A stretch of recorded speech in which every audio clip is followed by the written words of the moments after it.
கோவையிலேருந்து இர்ஃபான் என்கிற சகோதரர் கேள்வி கேட்குறார்.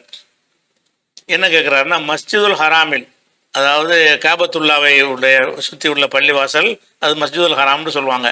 மஸ்ஜிதுல் ஹராமில் ஒவ்வொரு கடமையான தொழுகையை காபாவிற்கு முன்பாக முதன்மையாக நின்று இமாம் தொலை வைப்பதில்லை. அதற்கு மாறாக மத்தாஃப்னா தவாப் செய்கிற பகுதி, தவாப் செய்கிற பகுதியை தாண்டி பின்புறத்தில் உள்ள ஒரு கட்டடத்தில் நின்று தொலை வைக்கிறார்.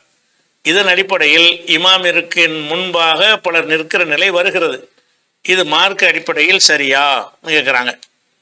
அவர் சரியான்னு கேட்டு ஒரு இமேஜையும் அனுப்பியிருக்கேன்னு குறிப்பிட்டிருக்கிறார். அந்த இமேஜ் ஓப்பன் ஆகலை. டிசம்பர் 6ஆம் தேதி மகரிபு தொழுகையின் ஸ்க்ரீன்ஷாட்டை இணைத்துள்ளேன் அப்படின்னு போட்டிருக்கிறாரு. அந்த ஸ்க்ரீன்ஷாட்டு ஓப்பன் ஆகலை. சரி, ஓப்பன் ஆகாட்டாலும் விஷயம் நமக்கு விளங்குகிறது. அதான் என்னன்னு கேட்டால், இப்போ காபாவில் தொழுகிறோம்ல, காபாவில் தொழுவும் பொழுது காபாவுக்கிட்ட நின்று இமாம்கள் தொழுகை நடத்துறது கிடையாது. ஏனெண்டா தவாஃப்லாம் மக்கள்லாம் செய்வாங்க என்ற காரணத்திற்காக காபா இதுதான் காபான்னு வைத்து கொண்டீர்களே. ஆனால் இதை சுற்றி இப்படி நிற்காமல் இன்னும் கொஞ்சம் தள்ளி போய், அது மஸ்ஜிதுல் ஹராம்ங்கிறது பெரிய ரவுண்டு, மஸ்ஜிதுல் ஹராம்லேருந்து ஆரம்பிச்சிருவாங்க தொழுகையை ஆரம்பிக்கிறது. இதான் காபான்னு வைங்களேன், இங்கனுக்குள்ளே நின்று தொழுவணும்ல, இப்படி தொழுவாமல் என்ன தவாஃப்லாம் செய்வாங்கன்றதுனால அந்த தவாஃப் செய்யும் ஏரியாவை, வெற்றிடமாக இருக்கிறதுல பில்டிங் இல்லாமல் அந்த இடத்த விட்டுட்டு சுற்றி பள்ளிவாசலாக இருக்குதுல்ல, அந்த பள்ளிவாசலில் இருந்துக்கிட்டு தொழுகை நடத்துகிறார் இமாம்.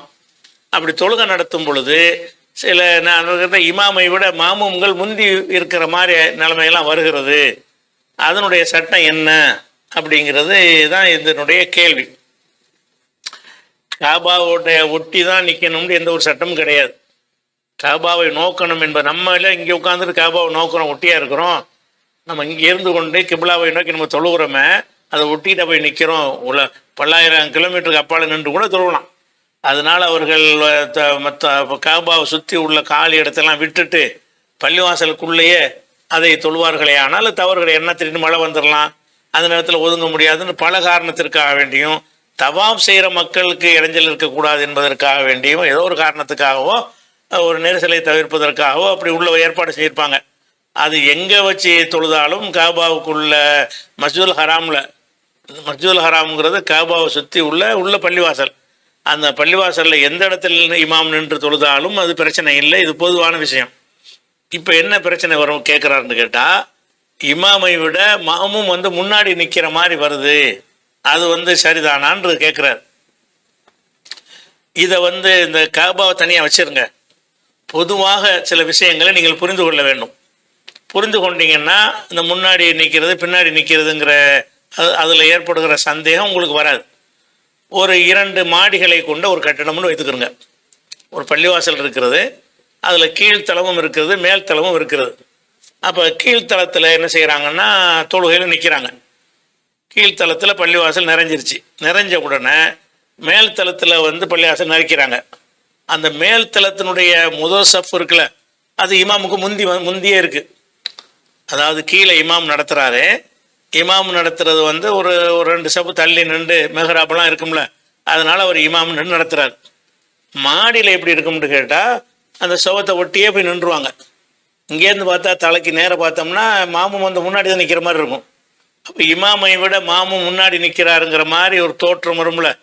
இதை நம்ம எப்படி புரிந்து கொள்ளணும் என்று கேட்டால், அவர் முன்னாடிலாம் நிற்கலை.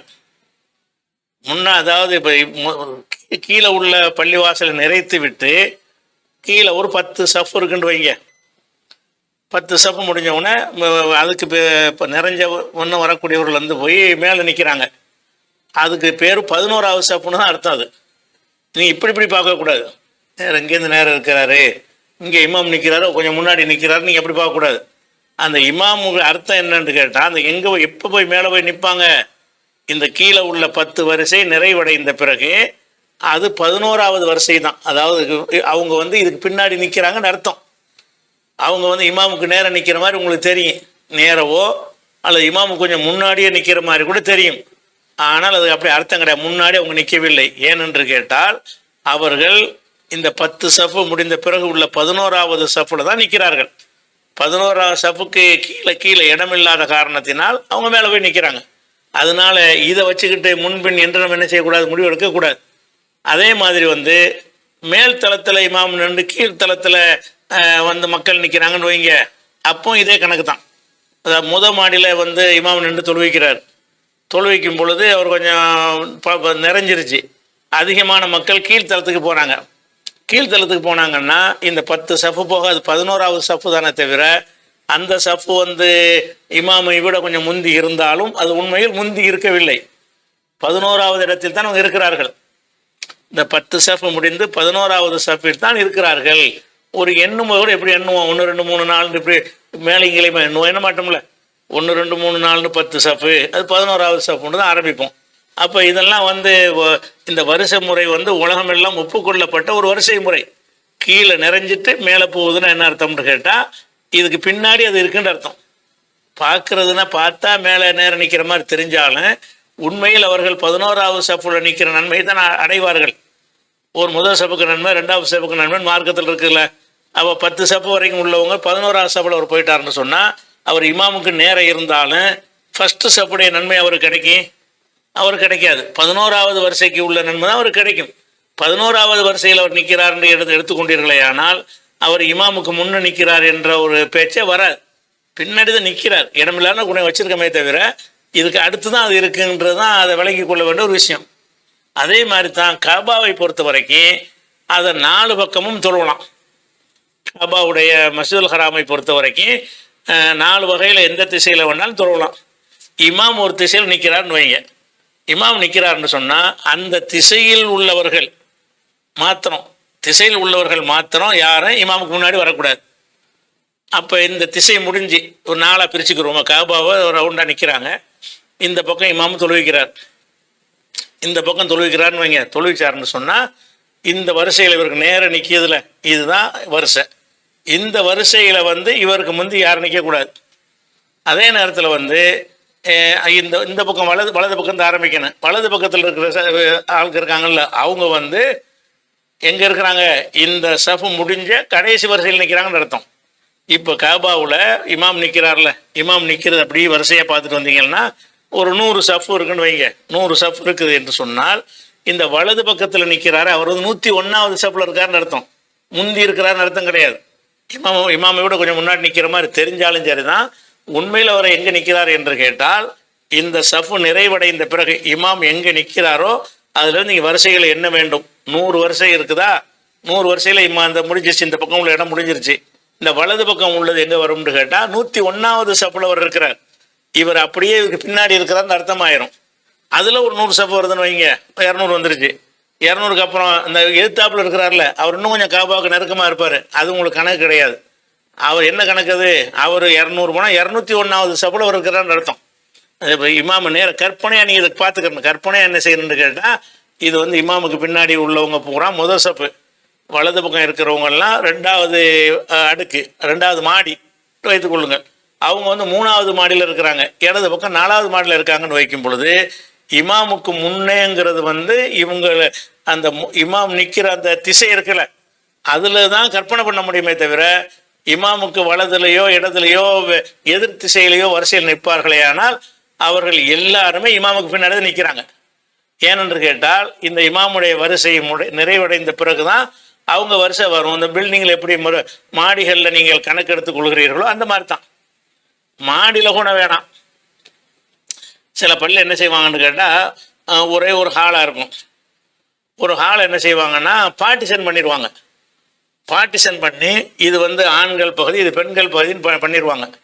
அதாவது ஒரு ஒரு ஒரு ஹாலு, மாடிலாம் இல்லை, அந்த ஒரு ஹால்லையே ஒரு நடுவில் ஒரு தடுப்பு மாதிரி போட்டு இது ஆண்களுக்கு பகுதி, அது பெண்கள் பகுதின்னு ஆக்கிட்டாங்கன்னு சொன்னால், அதில் வந்து இந்த பெண்கள் பகுதியில் நிற்கிறாங்களே, அவங்க நிற்கலை. அவங்க எங்கே நிற்கிறாங்க? இந்த ஆண்கள் பகுதி முடிஞ்சவுன்னு கடைசி இருக்குல்ல, அந்த கடைசியில் அவங்க நிற்கிறாங்கன்னு அர்த்தம். பார்த்தீங்கன்னா இந்த பக்கம் ஆண், இந்த பக்கம் பெண் நிற்கிற மாதிரி தெரியும். ஆனால் உண்மை நம்ம முடிவெடுக்கிறோம், இதெல்லாம் நம்ம தான் முடிவெடுத்திருக்கோம். எப்படி முடிவெடுத்திருக்கோம்? இது ஆண்களுக்கானது, அது பெண்களுக்கானதுன்னு அர்த்தம். பெண்களுக்கானது எங்கே இருக்குது? மார்க்க சட்டப்படி கடைசியிலான இருக்கும். பெண்களுக்கானது வந்து ஆண்களுடைய வரிசை முடிஞ்ச பிறகு தான் பெண்களுக்கானது. நம்மள்ட்ட இட வசதி இல்லாத காரணத்தினால் என்ன பண்ணியிருக்கோம்னு கேட்டால், அந்த ஆண்கள் வரைக்கும் ஒரு பாதியை ஒதுக்கி கொடுத்துட்டு அடுத்த பாதி பெண்களுக்கு ஒதுக்குறீங்கன்னு சொன்னால், அந்த பெண்கள் வந்து எங்கே இருக்கிறாங்க பார்த்தா முதல் வரிசைக்கு நேர நிற்கிறாங்கங்கிற மாதிரி தெரியும். உண்மையில் அவங்க எங்கே நிற்கிறாங்கன்னு கேட்டால், அந்த இந்த ஆண்கள் நிற்கிறாங்கல்ல, அதனுடைய கடைசி வருஷம் முடிஞ்ச உடனே அவங்க இது கணக்கில் வரும், பின்னாடி தான் நிற்கிறாங்கன்னு அர்த்தம். இப்படி நம்ம பார்ட்டிஷன் பண்ணி நம்ம முடிவு எடுக்கிறதை வைத்து கொண்டு தான் இதுக்கு சட்டம் வைக்கணும். முந்தி போகிறது பிந்தி போகிறதுங்கிற விஷயம் எடுக்க முடியும். அதனால் இது காபாவுக்கு உள்ள தனி சட்டம்லாம் கிடையாது. எல்லா மாடிகள் பார்ட்டிஷன் பண்ணப்பட்ட இடங்கள் எல்லாத்துக்குமே இதான் சட்டம். அதனால் முந்தி சேர்றது என்பது இமாமுடைய அந்த திசையில், அந்த இமாம் இருக்கிற அந்த வரிசையிலேயே முன்னாடி போனால் மட்டும்தான் முந்தி போனாங்கன்னு அர்த்தம். இமாமை விட மேல் மாடியில் முந்தி போனார்களே ஆனால், அல்லது கீழ் மாடியில் முந்தி போயிட்டார்களே ஆனால், இந்த வலது பக்கம் உள்ள பகுதியில் முந்தி போய்விட்டார்கள் என்று சொன்னால், இடது பக்கம் உள்ளதில் முந்தி போயிட்டார்கள் என்று சொன்னால், அவங்க இமாமை முந்தி போகவே இல்லை. இமாமுடைய லைன் முடிஞ்ச பிறகு, இமாமுக்கு நேர உள்ள பின்னாடி உள்ள வரிசை முடிந்த பிறகு அந்த வரிசை ஆரம்பிக்கிறது. 11வது வரிசையில் அவங்க இருப்பாங்க, இவங்க 21வது வரிசையில் இவங்க இருப்பாங்க. இப்படின்னு தான் அதை புரிந்து கொள்கிற ஒரு சரியான முறை. இந்த முறையை எல்லாரும் மாடியில் இதெல்லாம் விளங்கி வச்சிருக்கிற காரணத்தினால தான் இதை பற்றி ஒரு சர்ச்சையோ பிரச்சனை இல்லாமல் சர்வசாதாரணமாக காபாவில் என்ன செய்யுது, நடந்து கொண்டிருக்கிறது. இமாம் இருக்கிற அந்த திசையில் முந்துக்கு வரக்கூடாது. இமாம் ஒரு இடத்துல எந்த இடத்துல நிற்கிறாரோ அந்த திசை இருக்கும்ல, அந்த திசையில் இமாமுக்கு முந்தி நிற்கிற மாதிரி யாராவது நிற்பார்களே ஆனால் அவங்க மட்டும் தவிர்த்து கொள்ள வேண்டும். இதுதான் அதில் ஒரு விஷயம்.